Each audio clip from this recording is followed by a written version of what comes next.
mentioned, my name is Avery. I'm the class of 22, and I am the head chair, president, but the chair. It's called many different things at the school, but it's the head chair of the Traditions Committee, which is a new system that started my sophomore year.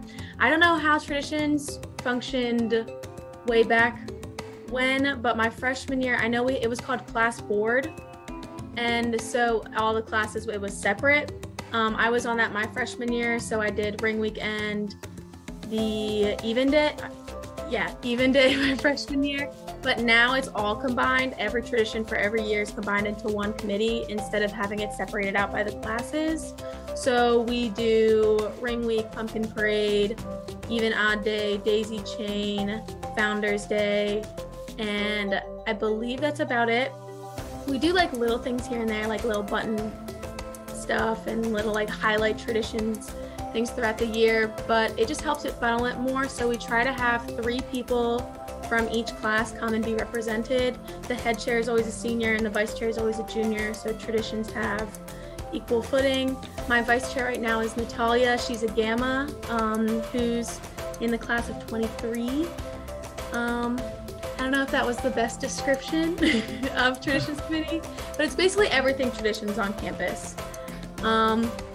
For the virtual Pumpkin Parade, we worked with the previous student engagement coordinator to bring we didn't want to just leave out the traditions. We really wanted people to still have them, even though we were home at COVID and weren't able to do things in person.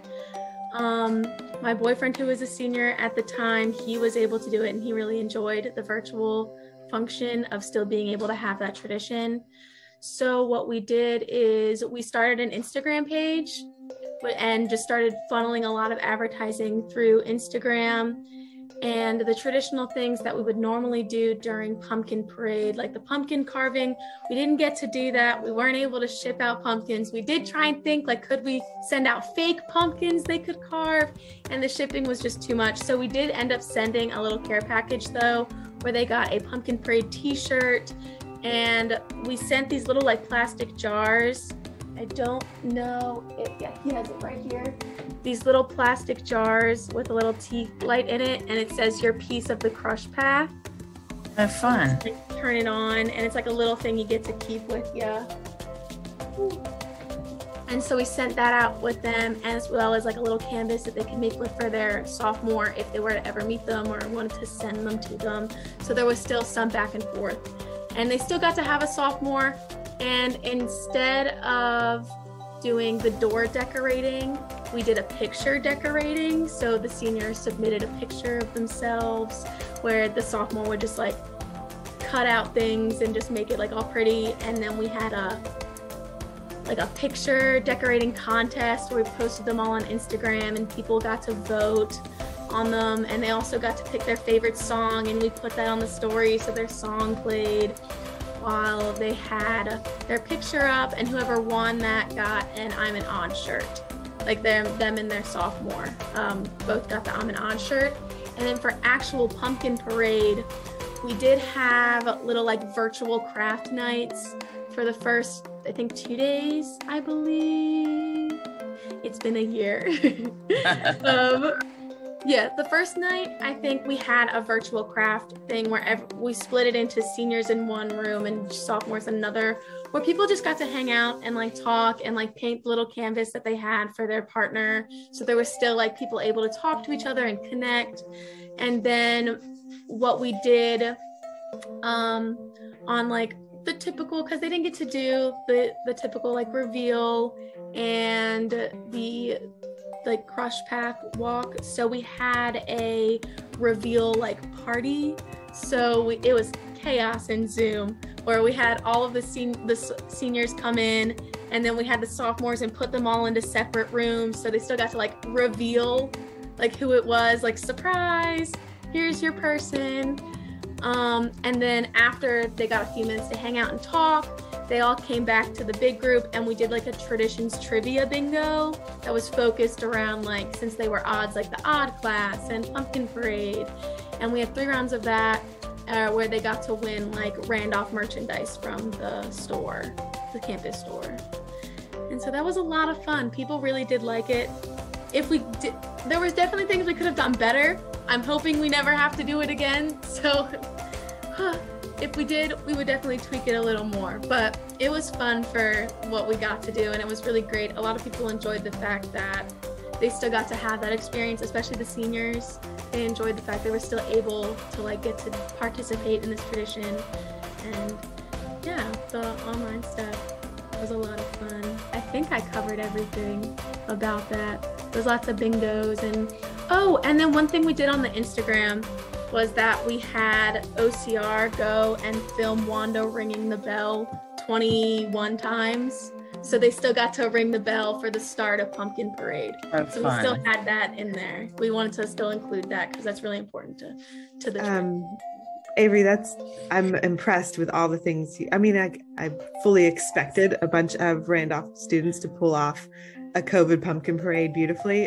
But that sounds really great and special and definitely memorable. And, no matter whether it was on front campus or over a screen. So that was pretty cool that you guys were able to do that. And so what do you guys have planned for this year? Yeah, so this year we did end up postponing the original dates of Pumpkin Parade because as the Traditions Committee, we didn't have an advisor in the beginning. They were still searching for someone to fill that position. So we were a little bit behind in like our dates of things and stuff like that. And then once we did find out what the date was, it was like 2 weeks away. And we were like, we need a little bit of time for people to sign up. So we, because of Take Two and where fall break was this year, we postponed it to the last week of October, which is really late for Pumpkin Parade. For us at least, usually it's like mid-October. I don't know when it's been before. Apparently it's been in like September before, but it seems to change a lot. But ours is the last week of October this year. We have 2 crafting nights on the Monday and Tuesday before Pumpkin Parade starts, where that's not hosted by Traditions, that's hosted by RPB, which was MAC, but now it's called RPB. Where they're just gonna have like little crafting supplies, like little button boxes and buttons and canvases that students can come and paint if they aren't able to go and get their own crafting supplies. So it's just something they can do for fun stuff. And then the Monday and Tuesday of Pumpkin Parade are like just normal like gift giving. The bell rings. People are gonna go and get the stuff from their seniors room, decorate their seniors door. And it's going to be the same thing on Thursday, except Thursday, RPB is hosting the pumpkin carving event where we actually have pumpkins supplied by the student government for students to use. And we have pumpkin carving kits and all of that down there so they don't have to go anywhere to get any pumpkins. It's all right there. And we do that in Michael's Plaza. I believe since they finished construction, we still get to do it there, I think. So we're gonna, we have all the pumpkins there for all the sophomores to come and carve, and any extra, any student can come and carve. So it is kind of fun. Anyone can come and carve a pumpkin, not just those doing Pumpkin Parade, if we have extras usually. And then on that Friday is when we do the pumpkin reveal on the main campus steps. And we're gonna have that for like an hour time. And we also have these really cool t-shirts that we designed that we're gonna be giving out. They say Pumpkin Parade 2021 on the front. And then on the back, the Traditions Committee, we have it so that the people who are doing it design the t-shirts and the buttons. So the t-shirts this year, me and the other seniors got to design, and all the seniors except for one in Traditions Committee are ADAs. So we kind of took that into our own hands, and it's a skull on the back and it says Dem Bone's gonna rise again. And they're really cool, dark green. Super excited for those. Too fun. Yeah. And so they're gonna get a t-shirt, they're gonna get their pumpkins, and then that Saturday night at like 8:30 is when the bell will ring and we get to walk with our pumpkins and do all that. So we're going right back to a nice traditional pumpkin parade that we all know at our school. And I'm really excited. That's awesome. I'm a little bit jealous. I mean, I don't want to do senior exams again or like my school again, but like I would do.